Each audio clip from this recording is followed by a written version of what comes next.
d'un inspecteur d'État? L'inspecteur d'État, c'est pour constater s'il y a des irrégularités dans la gestion des finances publiques, le documenter et en apporter la preuve, n'est-ce pas, aux autorités. Voilà le rôle de l'inspecteur d'État, globalement. Quelles autorités? Judiciaires ou Non, administratives? autorité administrative. L'inspection générale d'État est un organe de contrôle administratif. Alors, vous dites que c'est constater, le notifier avec les preuves à l'appui. C'est ça, Les preuves à l'appui. Alors, que valent vos preuves à vous par rapport aux preuves de la justice? Et les preuves de la justice, c'est les preuves de l'inspection générale d'État. C'est-à-dire, c'est les preuves des contrôleurs qui vont aux OPJ. Ce sont ces mêmes preuves qu'on transmet au procureur. En réalité, un procureur ne va pas aux investigations. Il ordonne. Il ordonne. Il demande à ce qu'on vérifie les faits pour lui, qu'il doit, comment dirais-je, apprécier. Ce sont ces inspecteurs qui vont dans les entités,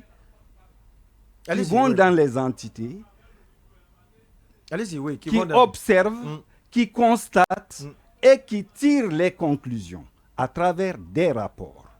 Et ces rapports doivent être étayés de preuves.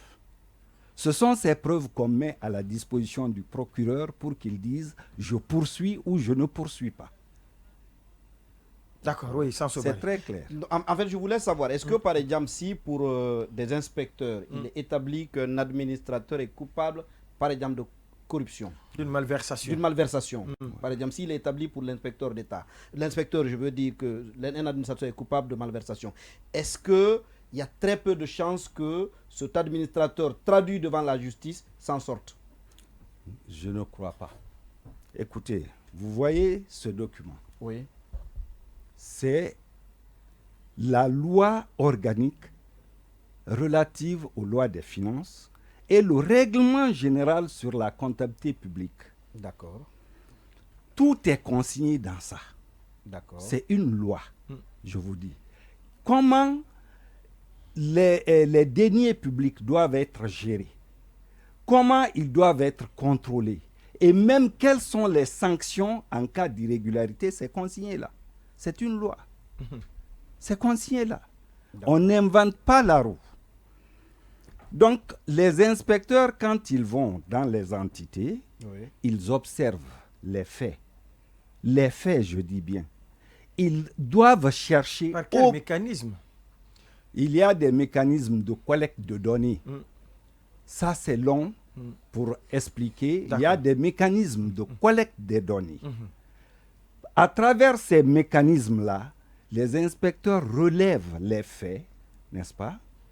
Les faits, documentent leur rapport, parce que la première accusation d'un gestionnaire pour dire qu'il a commis des irrégularités, des infractions, part de ces inspecteurs-là. Et la preuve de l'accusation incombe à l'accusateur. C'est la première leçon qu'on donne aux inspecteurs dans les écoles, dans toutes les écoles.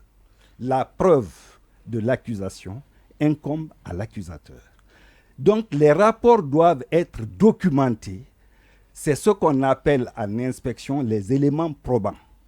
Et ces éléments probants doivent être fiables à tel point que quiconque les observe arrive à la même conclusion que l'inspecteur. C'est-à-dire que ça doit être opposable à tous et ne doit souffrir d'aucune contestation.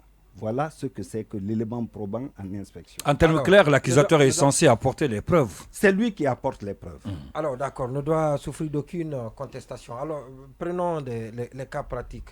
Voilà. Actuellement. Il y a des dossiers qui ont été transmis de l'inspection de l'IGE, de l'inspection générale d'État, avec l'ancien vérificateur Aliou, à la cour de la CRIEF pour certains, aux tribunaux ordinaires pour d'autres dossiers. Maintenant, la question, quand vous quand vous parlez, quand vous échangez avec certains qui sont devant ces juridictions, ils vous disent que c'est des rapports qui ont été, c'est des rapports provisoires qui ont été envoyés, et donc ils n'ont pas eu l'occasion de contredire ou sinon d'apporter, comme vous l'avez dit, de contester. Bien évidemment, ces rapports qui ont été... Il n'y a pas eu de contradictoire. Merci beaucoup. Alors, qu'est-ce que vous en pensez? Qu'est-ce que vous en dites? Ça fait sourire. Bon, écoutez... C'est Aliou qui a fait ces rapports-là.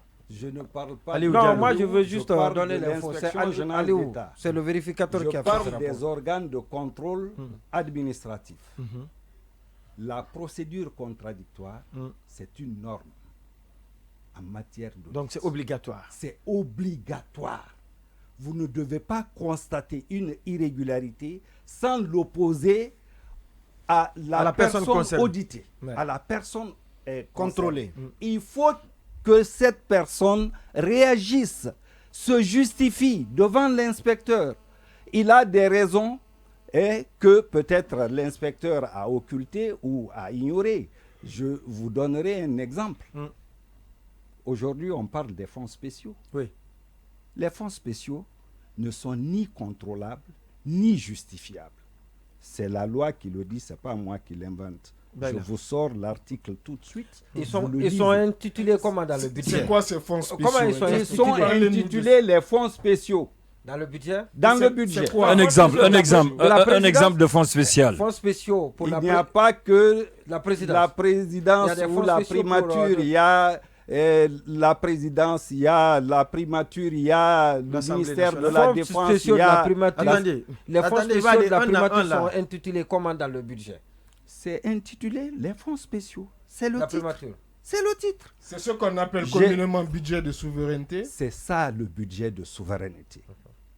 Et la loi est très claire là-dessus. On ne doit pas l'auditer, ce budget. La loi, l'article 26 de cette loi dit que toute dépense, tenez.